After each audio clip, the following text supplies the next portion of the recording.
Good morning, welcome to mini vlog. So ಇವತ್ತು ನಾನು ರವಾ ಇಡ್ಲಿನ ಮಾಡ್ತಾ ಇದ್ದೀನಿ. ಸೊ ನನ್ನ ಪುರಾಣಿ ಇಡ್ಲಿ ಸ್ಟ್ಯಾಂಡಲ್ಲಿ ಇದರಲ್ಲಿ 3 ಪ್ಲೇಟ್ಸ್ ಇರುತ್ತೆ. ಸೊ 3 ಸ್ಟ್ಯಾಂಡ್ ಅಂದರೆ ಒಂದು 12 ಇಡ್ಲಿ ಆಗುತ್ತೆ. ಸೊ ನಾನು ಮಾಡ್ತಿರೋದು ರವಾ ಇಡ್ಲಿ ಆಗಿರೋದ್ರಿಂದ ಅದನ್ನ ಪ್ರೊಸೀಜರ್ ಹೇಗೆ ಮಾಡ್ತಾರೆ ಅನ್ನೋದೆಲ್ಲ ಸಿಂಪಲ್ ಆಗಿ ತೋರಿಸ್ತಾ ಹೋಗ್ತೀನಿ ಬನ್ನಿ.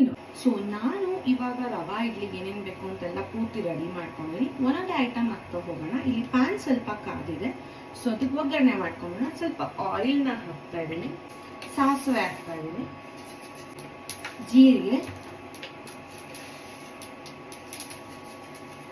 ಉದ್ದಿನಬೇಳೆ, ಕಡಲೆಬೇಳೆ. ಇದು ಚೆನ್ನಾಗಿ ಫ್ರೈ ಆಗಬೇಕು. ಇದಕ್ಕೆ ಒಂದು 4-5 ಗೋಡಂಬಿನ ಹಿಂಗೆ ಮುರಿದು ಹಾಕ್ತಾ ಇದ್ದೀನಿ. ಸಣ್ಣದಾಗಿ ಹಚ್ಕೊಂಡಿರೋ ಆನಿಯನ್, ಜಿಂಜರ್ ಹಾಗೂ ಹಸಿಮೆಣಸಿನಕಾಯಿನ ಹಾಕ್ತಾ ಇದ್ದೀನಿ. ಹಿಂಗೆ ಹಾಕ್ತಾ ಇದ್ದೀನಿ. ಇವಾಗ ಸ್ವಲ್ಪ ರಾ ಸ್ಮೆಲ್ ಹೋಗೋ ಅಷ್ಟು ಸಾಟೆ ಆದ್ಮೇಲಿಂದ ಇದಕ್ಕೆ ನಾನು ಮೀಡಿಯಂ ರವೆ ಹಾಕ್ತಿದ್ದೀನಿ. Already pre roasted ಮಾಡಿಟ್ಟಿರುವಂತಹದ್ದು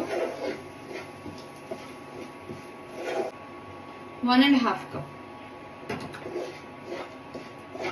stove off. ರುಚಿಗೆ ತಕ್ಕಷ್ಟು ಉಪ್ಪು.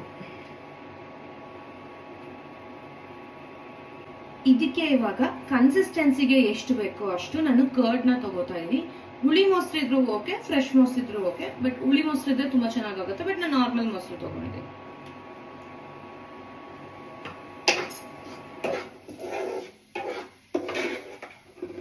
ನಾನು ಸ್ವಲ್ಪ ಹೊತ್ತು ರೆಸ್ಟ್ ಆಗ್ಲಿ ಅಂತ ಬಿಟ್ಟಿದ್ನಲ್ಲ, ನಾನು ಏನ್ರ ಕರ್ಡ್ ತಗೊಂಡಿದ್ನೋ ಅದ್ರೊಳಗೆ ಒಂಚೂರು ಹಿಂಗೆ ನೀರ್ ಹಾಕೊಂಡಿದ್ದೀನಿ. ಇದಕ್ಕೆ ನಾನು ಹಾಕ್ತಾ ಇದ್ದೀನಿ ಬಿಕಾಸ್ ಅದು ಗಟ್ಟಿ ಆಗ್ಬಿಡುತ್ತೆ. ಸೊ ಬ್ಯಾಟರ್ ರೆಡಿ ಇದೆ. ನಾನು ಎಲ್ಲ ಪ್ಲೇಟ್ಸ್ಗೂ ಆಯಿಲಿಂಗ್ ಮಾಡ್ಕೊಂಡಿದ್ದೀನಿ.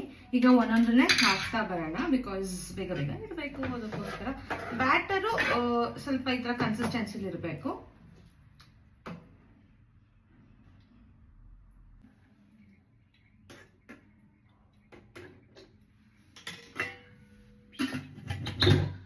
ಕ್ಲೋಸ್ ಮಾಡಿ 15 ಮಿನಿಟ್ಸ್ ಆದ್ಮೇಲೆ ತೆಗಿಯೋಣ. ಎಸ್, ಇದು ಆಟೋಮೆಟಿಕ್ ಆಗಿ ಆಫ್ ಆಗುತ್ತೆ ಇಡ್ಲಿಗೆ ಅಂತ ಇಟ್ಟರೆ. ಸೊ ಇವಾಗ ಇದನ್ನ ತೆಗಿಯೋಣ.